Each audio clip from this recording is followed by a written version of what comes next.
Okay, the Anson County Transportation Committee is a committee that was set up a number of years ago to help the county and the municipalities in the state with the local money generated from the sales tax on gasoline and on fuel. And we got 2.6 cents a gallon is what it was, and that goes into a pot that comes to counties based upon the number of miles of road they have. So the committee is charged with spending that money in appropriate ways, in the best way to be able to benefit the motoring public in Anderson County.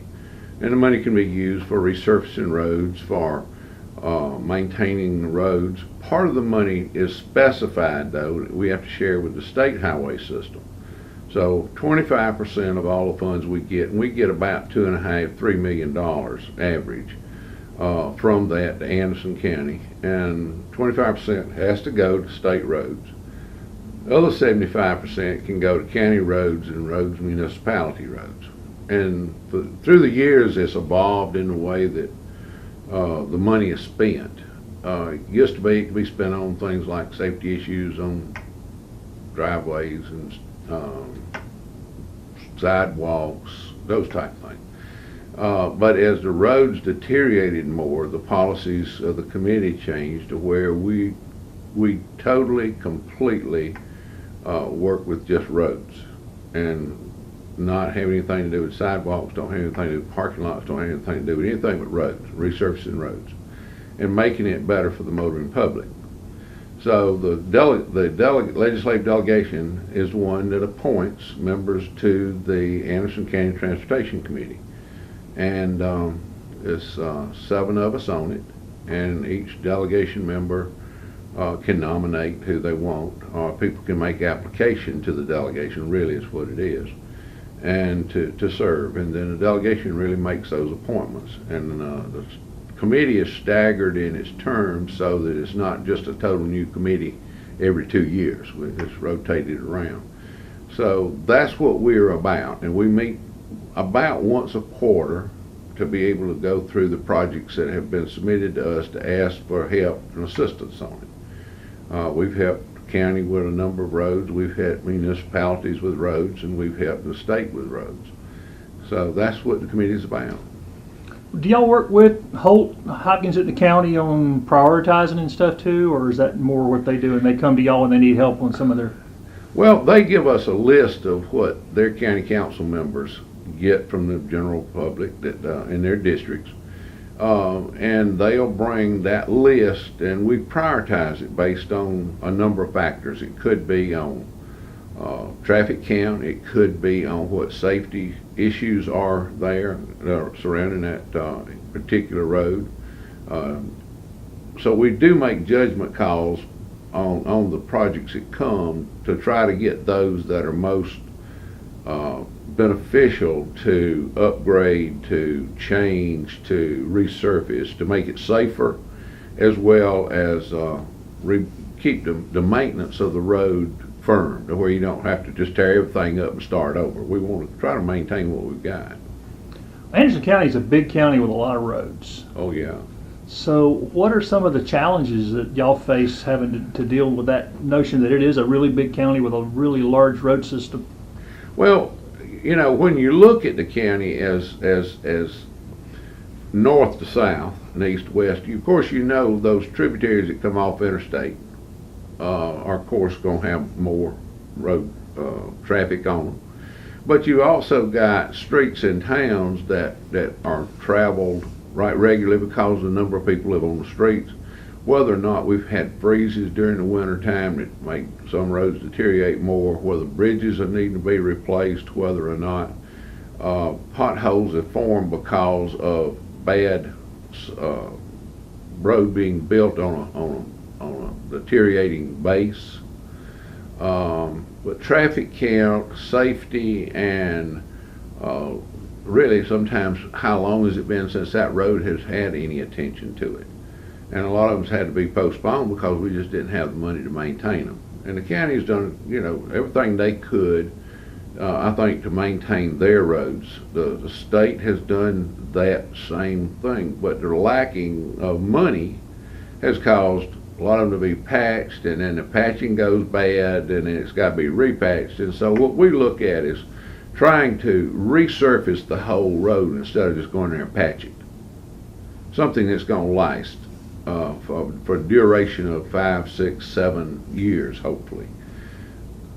All of that is a factor in how we make those judgments. And we try to be as fair with one part of the county as we do another. One municipality as we do another. And some of the municipalities and the county are doing some what we call match money. They may put in some of their money from their budget, local budget, to help stretch what we give them. You've approached this at the state level and now on this level. What needs to be done to get what we need to fix the roads? Is there something that a piece of the puzzle is missing, or? Well, you got to understand that as the population grows, there's a bigger demand on all government services, not just roads. We have an infrastructure that is made up of not just roads, but we have sewer and we have water needs and all of these other things that have to do bridges with infrastructure. As industry comes in, we got to upgrade a lot of our infrastructure to be able to match what they need and to be able to take care of that. But it's not just the infrastructure of roads and bridges and water and sewer. It's also that backbone of employment that has to be addressed too, along with economic development. And I think Anderson County schools and school districts, and Anderson County as a whole, has been a leader in this state in recognizing that education is an important factor in being able to bring people in for jobs. And of course, education is not just reading and writing anymore. It's about being able to perform a skill and to do it well. And so we've seen our schools go more to some of the career and technology type stuff that kids enjoy doing, and they get to learn more about math whenever they figure what the width of a board is and how long, and all of the things that these career technology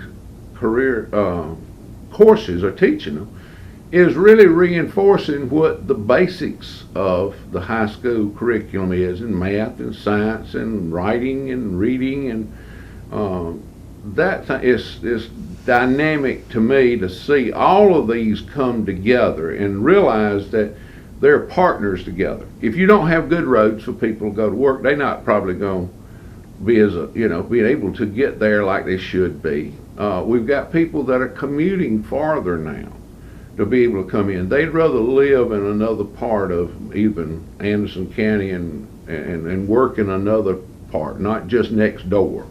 Some of you smaller towns that don't have industry in them, they're finding that they got to drive farther to be able to have a job. So we want to keep the roads in good shape, make them safe to where they're not torn up, but they're traveled in a way that doesn't jeopardize the welfare of anybody along that road, safety features or factors. We've got a great legislative delegation that looks at these things. I think they voted that way in Columbia. We're very fortunate to have the people in the legislative delegation in Columbia that are speaking for Anderson County. I think we've got good people on county council that are speaking well for what the people in the county want. And they work well with the delegation and vice versa. We're seeing the combination of District 5 and 4 and 3 going together to build a career center. We're seeing people work together to put all these pieces of this puzzle for progress together. And that makes me so happy to see and to be able to live in a county that I was born in and grown up in and my family's been in for 100 years or more, to be that progressive. We've got a lot of good people in Anderson County, and people that are thinking about what the future really means to the population that's coming behind them. So when we see 3, 4, and 5 going together to build a career center, to be able to work with Tri-County Tech, we've got Anderson University that is giving kids a great education there. We've got Clemson University close by that we're utilizing with that. Erskine College is still another good foundation of higher education that we're seeing people driving back and forth to more instead of staying at.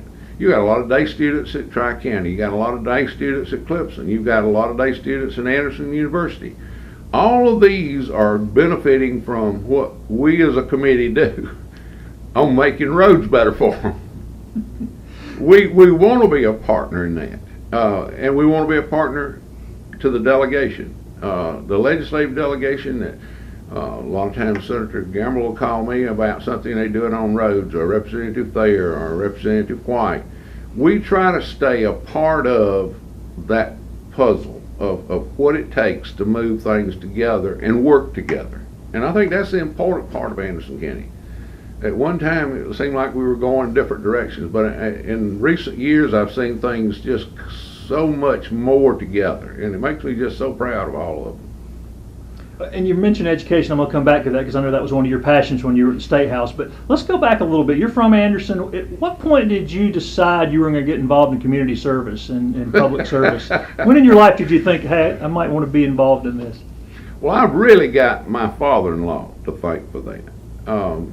He was Herman Fields, and he encouraged me to be a part of the community right after we were married. My wife and I was involved in helping establish Ebenezer Fire Department. I was on the first part of that. I also was very active with the farming organization in Anson County with the ASCS, they call it now. Then it's now Farm Service Center. And there's a county committee that oversees some of the programs that the federal government does for farmers. So I served on that committee for about 9 years.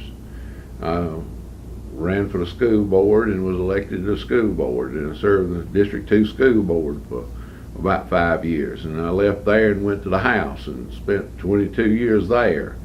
I was very fortunate to have a good one to follow me, and that was Representative Gamble at that time, who is now our senator. And I think our part of the county, many people think about Honeypath had been a political, big part for the political life in Anderson County. And I graduated from Honeypath High School. I was in the last graduating class there before BXP came along.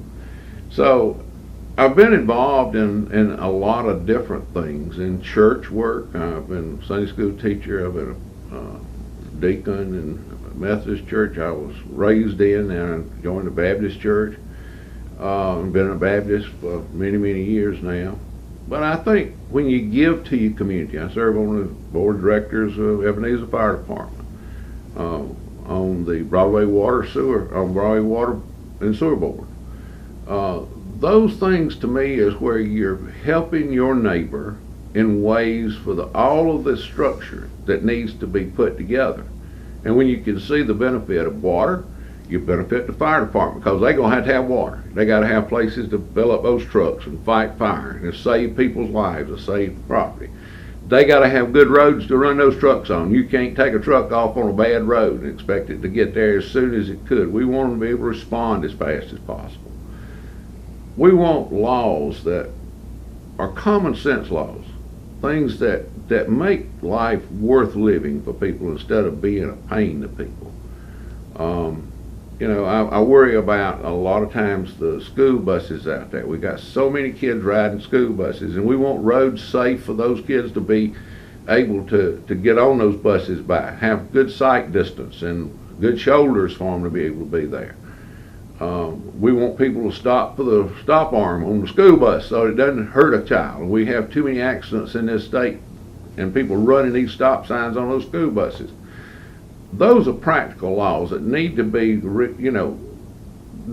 better enforced and better able to take care of the kids. So if people is running those stop signs, if they hit a child, that's a child's life. We'll never see what they could be. And might have been the next governor or next president. I just believe that all of us working together as a community make things better. You were in the House during a time right after Home Rule when Anderson really began to emerge as a leader. Because before that, Anderson had some leadership, but not really statewide notice particularly. What are some of the things that did that? I know one of the things is we're now the largest, the county with the most international investment. Mm-hmm. We have more than any other county. Almost nobody knows that. But what are some of the things that helped bring Anderson from where it was to the place it is now, Anderson County? Well, you've got to go back and probably during that period of time, a lot of people don't realize that at one time the legislative delegation wrote the county budget. And we had a supervisor, and with the supervisor they did. Well, when home rule came into effect and the county council itself was created, there was I think a growing pain there that they had to understand kind of where they were at, and the legislative delegation members that had been a part of that had to wean away from doing that. And that was people that you go back to Senator Ed Garrison and to Dolly Cooper and to Pat Harris, and all of those folks started to lay in the foundation for a stronger, more progressive Anderson County, because Pat served as on the Finance Committee as Ways and Means. Ed Garrison served on the Senate Finance Committee. They could see where there was necessary to spend dollars at to be able to make Anderson more progressive. And I know that through them and the C funds that we had at that time, and through aid to subdivision money that in the state budget that would come back to the counties and municipalities, all were in accord with where we wanted to be progressively. And we started to see in the leadership in the county council step forward. We saw the administrative part step forward. We saw school districts starting to realize, well, we got to have a better we got to have a better curriculum here. We're seeing new jobs come in. The old mills are closing. Agriculture is reducing in its importance in Anson. At one time, we were one of the largest wheat producing counties in the state, one of the biggest dairy counties. All that's gone away, so it was left to people to be able to look at what kind of jobs they wanted. And that was where those of us that were elected to office had to look to and say, okay, if I do this today, will that benefit tomorrow better? Or if I don't do this today, will we hurt tomorrow? And it was always those questions that came along. You got Representative Brian White as Chairman of Ways and Means now, still looking at being able to bring jobs to Anderson County. Former Representative Dan Cooper working with Tri-County. Dan was Chairman of Ways and Means. He could see the bigger picture when he was there. I was Chairman of the Education Committee, and I could see the bigger picture of looking what K-12 was versus higher education versus homeschooling for charter schools, all of those things and how they put together. I think we kind of prepared ourselves in a way to look progressive, vote progressive, and be progressive for Anderson County and for the people in Anderson County. Now, some people won't agree with that, and I wouldn't debate them, But till you see the bigger picture, a lot of times it's easier to criticize what one person's doing or a group of people doing. But these members of the legislature and county council, they see a bigger picture than the average person out there sees, because they're in touch with so many different people and they see so many different things and they have more opportunity to see things. And if they don't take that opportunity to benefit their area, I think that they're doing an injustice to the districts they represent. But we've had a very progressive group, and I think looked at things and didn't want to just stifle. I know there's a lot to be said for heritage and for history. I know that. I live on a century farm. Been in our family for over 100 years. I take great pride in that. I shouldn't miss out on the fact that that farm was a productive farm for many, many years, but it's not what today's generation is going to look for. They're looking for something different. I can't be stuck in the past and say, well, this is good enough for me, it's got to be good enough for you. You've got to look and say, where's a better limit, where's a better adjustment we can make to move up to that next level? And how do we educate you to do that? It's amazing to me to go into some of these career centers and watch a student learn to be a broadcaster for television. And we've got those courses out there up at the Career Center between Belton and Williamston. We've got them learning how to do radio broadcasting. We've got them learning how to weld and to build things, and how to be better law enforcement, how to fight fires better. All those courses are things that benefit communities. You know, you want somebody truthful at the mic at a television station or a radio station, telling the truth to the people, not propaganda. You want a fireman that's well qualified to go to fight a fire. You want somebody that's EMS qualified. You want somebody in law enforcement that's not going to be out there and be haphazard with what they're doing to enforce the law. You want people that's in hairdressing, they teaching them to do a lot of cosmetics and hairdressing. All those things are what people need every day. We don't think about it sometimes, but where do you call 911? Why do you call them? You want somebody to come. We better have somebody prepared to do it. And that's where I think leadership's about, is looking at those things and responding to them in a way you can and being a part of it. It takes time. But if you don't love it, you still ought to understand why it has to be done. And there's people that want to criticize political leaders, people that are sticking their neck out on a line to be elected, and then have all of the other stuff that happens around them that comes back and somebody says, oh, you're just a dumb politician. Yeah, these folks, I mean, support your government, folks. You may not like what they do at that particular point in time, but talk to them, ask them questions, share with them. I don't know everything. I don't want to proclaim to. But people would come up to me in the grocery store and say, you ought to do this, or we ought to have a law to do that, or we would like for you to be able to do this. And I'm sure it's happening to every representative and every senator in this state. If they'll take time to listen to them, they can pick up an awful lot about what people are saying in the community.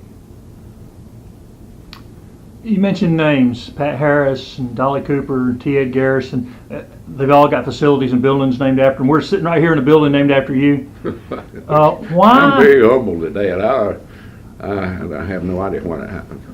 Why are you still involved? I mean, you could just say, I've done my time, I've spent 50 years in public service, I'm going to go play with my grandkids. Why are you still involved? I love this county. I love the community I live in. I love the church people that I go to church with. I think God gives us opportunities to serve our fellow man in more ways than just being in a pew at church, or being in a religious organization, or in any other. We all have talents that He gives us. He expects us to use them. And I think He'll tell me when it's time for me to quit. So far, He's told me.